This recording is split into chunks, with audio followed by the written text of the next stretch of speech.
Hello, I'm Lucy from Bookshanks and I'm here today to review 2 books that I have recently read. The first of which is Wish You Were Here by Jodi Picoult and Apples Never Fall by Liane Moriarty. 2 authors who I both have historically quite enjoyed, actually. Yeah, I've historically really liked both authors, the books that I've read of them. On this occasion, I did like one much more than the other, so I'm going to go quickly over the one that I didn't quite like as much, just because, you know, then we can get into the good stuff. But you know, do you know what? It's not necessarily bad stuff. It's not bad stuff by any stretch of the imagination. Wish You Were Here is a COVID novel, fundamentally, and I thought I was ready for a COVID novel, but you guys, in the end, I really don't think actually I was quite ready. It follows a young woman who is living basically her life as she's dreamed it. You know, she's got the perfect job, she's got the perfect boyfriend who's very nearly perfect fiance, she's living in the perfect city, she's basically got her life on track, and then the pandemic hits, and the pandemic hits just as she was about to go on holiday with her fiance to the Galapagos Islands. Now, he is a junior doctor and decides that he should stay in New York and, you know, treat the patients and do what needs to be done. But at that point, everyone still thinks it's kind of going to blow over. They can't get their money back on the holiday, and so she decides to go anyway.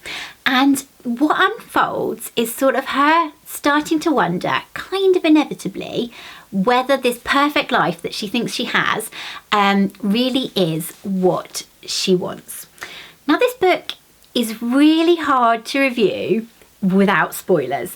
And then something happens in the middle, a massive twist, like the massivest twist, that I think is going to divide people into 2 camps. It's Marmite. You're either going to love it or you're really not. And unfortunately, the twist was not for me. I think it will be for lots of people. You know, this is definitely not a review of me trashing the book, because it's one of those ones where I was like, it's really well written. The characters, you know, actually are well drawn. I have no qualms with it. There is nothing bad about her writing whatsoever. It was just this twist in the middle that I was like, oh, no, I can't get on board with that, I'm afraid. So, you know, if you are ready for a pandemic novel and you're up for finding out what the monster twist of all monster twists is, then absolutely do give it a try. You know, if you like Picoult, I never know how to say her name. How do you say her name, guys? Is it Picoult? Is it Picoult? I don't know. Sorry, Jodi. I think I said that on the last book of yours I reviewed. Still don't know. But, you know, if you're a fan, you still might like it. Just unfortunately, it wasn't the one for me. The second book that I read, I liked a lot more. Apples Never Fall by Liane Moriarty. And it is really on brand Moriarty. I'll talk about that in a minute. It's just, you know, pretty classic. You know what you're going to get. This is the story of the Delaney family. There are 4 grown-up children. There's the 2 parents who are kind of borderline elderly, but not really. You know, that time of life where their children maybe view them as a little bit elderly, but they're not quite ready to accept it yet. And they are visited by a stranger late one night, which sort of throws their sort of happy family dynamic, the outward sort of perceptions, a little teeny tiny bit into disarray. And then Joy, the mother in the family, goes missing. And the story is basically then thrown up in the air as 2 of these grown-up children think that their father may possibly sort of have been maybe involved, and 2 children who are much less sure that would ever happen. This is fundamentally a story that's talking about memory. So how memories are subjective, how we can construct them ourselves when we look back, how we can alter them either consciously or subconsciously to sort of protect ourselves and cocoon ourselves from things that have happened in the past, and to justify our actions. And all the different roles I think that memories can play in your life to form your adult character, I guess, really. And I loved how it looked at that, and I loved how the theme ran through it really, really strongly.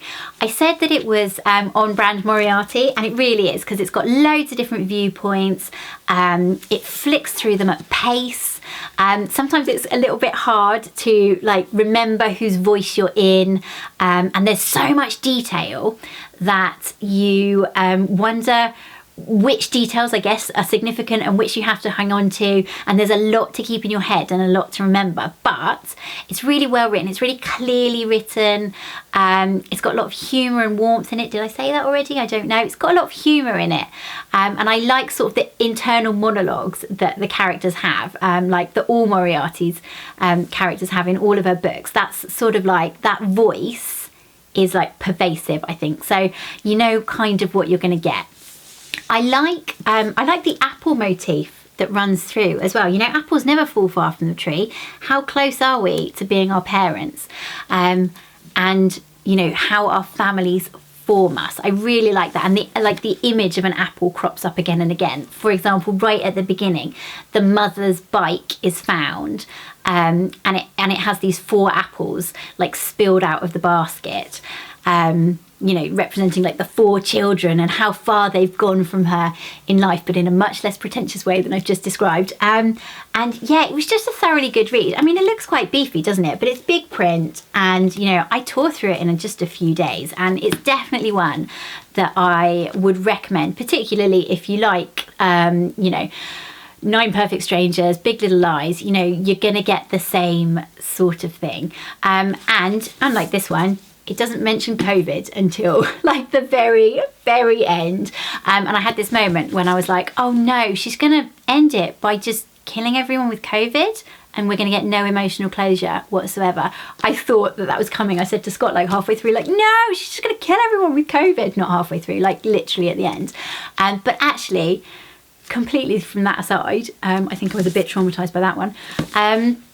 The ending was so much more satisfying than I thought it was going to be, even ignoring that COVID ramble. Like, I thought we were headed in one way, and then suddenly I was like, oh, that is a good ending. I am extremely satisfied. So yeah, it's a good read. A solid read. And you know what, I was going to say 2 good reads or 2 solid reads. They are. I feel like I've been mean about this one. It's just a classic, not for me. So there you go. Those ones, you guys, if you've read them, I'd love to know what you thought, if you're planning on reading them. If you've read a COVID novel that has not left you feeling, oh, I'd like to know that too, because I feel like we should be ready to talk about it now, and there's going to be a flood of COVID fiction coming through. But yeah, so that's what I've been up to. I'd love to know what you've been reading too. Please do talk to me in the comments below. And that's it. I'll see you next time. Thank you for watching.